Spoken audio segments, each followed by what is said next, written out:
Cultiver un arbre fruitier sur votre balcon ou votre terrasse, c'est possible. Vous pourrez même avoir un véritable verger grâce aux arbres fruitiers nains. Leur floraison printanière est remarquable et vous aurez les fruits à portée de la main. Alors quels sont les arbres fruitiers qui peuvent pousser en pot? Quel pot utiliser pour ces arbres nains et comment les entretenir? Eh bien, on va apporter un petit peu de campagne au balcon.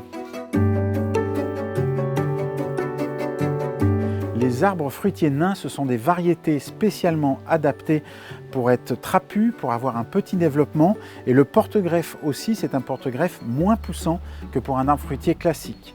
Ce sont des variétés qui vont mesurer 1 mètre, 1,50 m jusqu'à 2 mètres en général.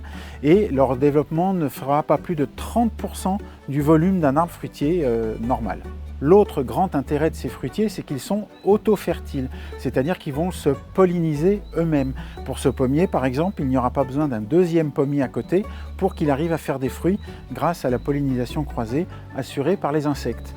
Et autre avantage, ce sont des plantes extrêmement mellifères. Parmi les variétés qui peuvent se faire en fruitiers nains, il y a notamment les pommiers, j'en ai 2 beaux exemplaires ici, le poirier, un pêcher, mais vous aurez aussi les nectariniers, les brugnons, vous pouvez avoir des cerisiers, des amandiers aussi et même des abricotiers. Pour l'installation dans un pot, il va déjà falloir choisir un contenant relativement grand et lourd parce que l'arbre a une certaine prise au vent, il faut que ça reste bien stable.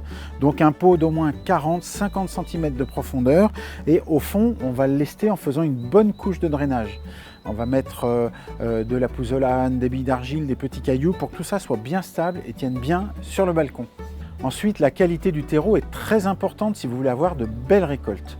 Il faut choisir un terreau bien riche en matière organique. Donc, vous pouvez prendre un terreau pour rosier par exemple, un terreau pour plantes potagères et fruitières, ou bien vous faites un mélange avec terreau, terre de jardin et du compost bien mûr. Il faut vraiment que ce soit riche pour que l'arbre puisse vivre longtemps dans son pot sans souffrir. Et pour la plantation, comme d'habitude, on va tremper le pot dans l'eau pour bien chasser tout l'air. Ensuite, on va sortir le pot, griffer les racines pour qu'elles arrêtent de tourner en rond. Et on va installer l'arbre en faisant bien attention de ne surtout pas enterrer le point de greffe. Et on finit en paillant la surface du pot et surtout par un très bon arrosage. Pour le rempotage, comme ce sont des arbres peu vigoureux, vous pouvez le faire tous les 5 ans. Et entre 2 rempotages, vous ferez chaque année un surfaçage qui va consister à retirer entre 5 et 10 cm de terreau en surface et de rajouter du terreau neuf. Comme ça, vous régénérez la terre et vous rapportez à nouveau des nutriments pour votre arbre qui est relativement gourmand. Pour l'exposition, c'est variable en fonction des espèces et des variétés, mais en général, c'est le plein soleil et surtout bien à l'abri du vent. Pour l'arrosage, arroser régulièrement en été, mais sans excès. Attention en hiver, il faudra retirer les soucoupes car ils vont détester avoir de l'eau stagnante aux pieds quand il fait froid. La taille de ces fruitiers est assez facile, il va suffire de former la ramure et d'enlever les bois morts.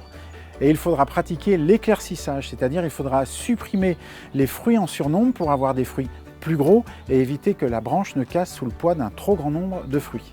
Fertiliser régulièrement de mai à septembre avec un engrais pour potager ou pour fruitier qui sont riches en potasse et en phosphore, ça va favoriser la floraison et donc la fructification. Ces arbres sont bien rustiques, ils peuvent tenir entre -10 à -20 en fonction des variétés. Par contre, la floraison n'est pas du tout rustique. Il ne faut surtout pas qu'il y ait une gelée quand ils sont en fleurs. Donc en hiver, vous allez protéger le pot pour protéger les racines du gel avec un papier à bulles par exemple. Et si lors de la floraison, la météo annonce des gelées, n'hésitez pas à mettre un voile d'hivernage autour de la ramure.